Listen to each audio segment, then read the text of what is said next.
Hello, this is Doug Kessler, and this is my final project presentation. The Longmire Suspension Bridge was originally built in 1924 as part of a vision to open Mount Rainier National Park to the new recreation of auto touring. Originally constructed with log elements, the bridge was rebuilt in 1952 with saw and dimensional lumber. Is still in use and is listed on the National Register of Historic Places and included on the National Historic Engineering Record. I got involved in 2006 by accepting a contract to replace the towers on the bridge while keeping it intact and open to traffic. Part of my reason for modeling the bridge was to see if I could improve the quality of shop drawings used in its manufacture. When building a pressure-treated structure, each piece is special ordered, cut, drilled, and pressure-treated in a process that starts many weeks ahead of time with shop drawings. Once things arrive, you can't just right-click and delete and replace. At worst, mismanufactured elements can bring a project to a halt. At the very least, small modifications compromise the wood treatment. And sometimes such modifications can be structurally ambiguous, which can lead to some highly charged job site drama. The formal engineering term for this is buggered to fit, and nobody wants to hear it, so shop drawings are important, and you'd think people would pay attention. Most often they do. But shop drawings are not so much complicated as they are exacting and repetitive, and any error can look just fine on paper. I didn't have any major problems with this project, but minor glitches did add some days to the timeline.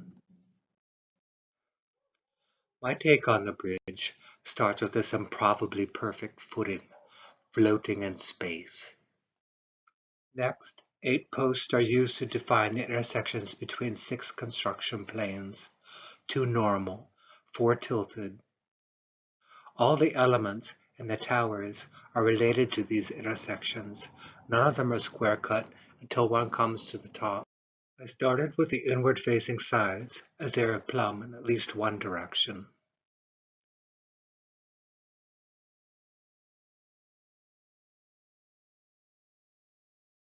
Once a general process was established, I moved to the sides and outside faces, tilting the construction plans relative to the now established diagonals.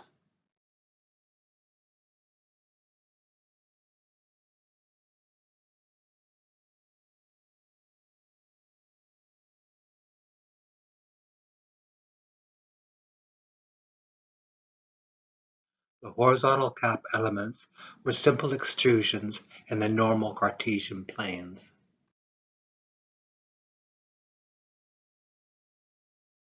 The cast steel saddles at the tops of the towers were created by importing and tracing the front and side profiles from the original construction drawings.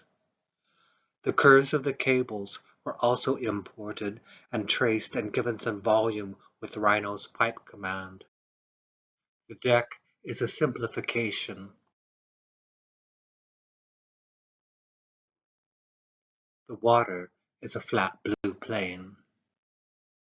The riverbanks were created by placing a horizontal surface at the top of the bridge footings. Control points were added to the surface using Rhino's rebuild command, and these points were dragged up and down to create the final grade. I did not do a full set of shop drawings, just enough to check for accuracy.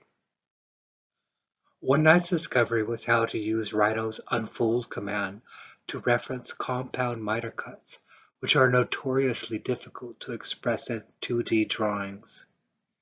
Here's an example using one of the bridge's double tilted posts. Start with a 24-foot 12 by 12. Add a perpendicular cutting plane.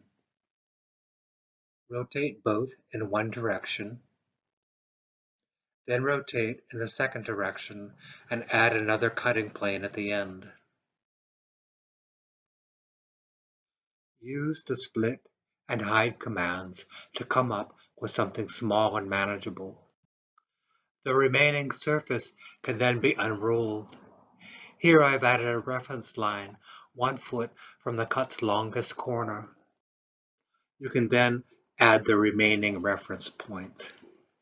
Now, to make this cut, no one needs to know how to add angles or even know the angle at all. All you need is a tape measure and a pencil and a steady hand with a chainsaw. If this seems really tedious, that's because it is. But I've always been able to leverage an attention to detail into working where and when I wanted. This was a nice place to be for a month in high summer in 2006. Mount Rainier National Park is a scenic wonder, but highways in their own right are a long exhibit of improbable, impractical, and beautiful engineering projects like this. So the next time you go, thanks for listening.